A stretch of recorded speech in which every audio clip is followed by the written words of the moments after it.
ഒരു കല്യാണത്തിന് കഴിച്ച ചിക്കൻ ഹൈദരാബാദി ദം ബിരിയാണിയുടെ കഥ പറഞ്ഞപ്പോഴേക്കും ഉമ്മ നമുക്ക് ഉച്ചക്ക് സെയിം സാധനം തന്നെ എത്തിച്ചിട്ടുണ്ട്.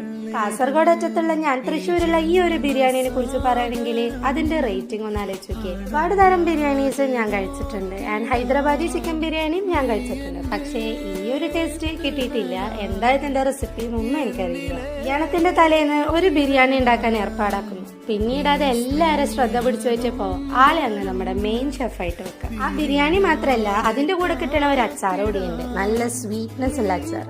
ഈ ബിരിയാണിയും ഒരു ഇച്ചിരി കച്ചമ്പറും ആ അച്ചാറും പിന്നെ ഒരു നല്ല പപ്പടവും കൂടെ പൊടിച്ച് അങ്ങ് വായിൽ വെക്കുമ്പോ ഓ സ്വർഗം. എന്റെ നാട്ടിലല്ലെങ്കിൽ എന്റെ വീട്ടിലൊന്നും ഞാൻ ഇതുവരെ പപ്പടം കൂട്ടി ബിരിയാണി കഴിച്ചിട്ടില്ല. ഞാൻ അത് ആകെ ട്രൈ ചെയ്യുന്നത് ഇവിടെ വന്നതിന് ശേഷമാണ് ആൻഡ് അടിപൊളിയായിരുന്നു. എന്തായാലും തൃശ്ശൂര് ഒരു എൻഗേജ്മെന്റ് കൂടാൻ വന്നിട്ട് 3 ദിവസത്തേക്ക് എന്റെ വായിക്കും പിന്നെ എന്റെ വയറിനൊക്കെ നല്ലൊരു ഗോൾ അടിച്ച അവസ്ഥയാണ്. കാരണം നല്ല പണിയെടുക്കുന്നുണ്ട്. എന്തായാലും ഈ ബിരിയാണിയുടെ കാര്യം മറക്കണ്ട. എന്തായാലും നിങ്ങൾ ഇതിന് അഡിക്റ്റ്. ലൊക്കേഷൻ എന്തായാലും ഞാൻ ടാഗ് ചെയ്തേക്കാം.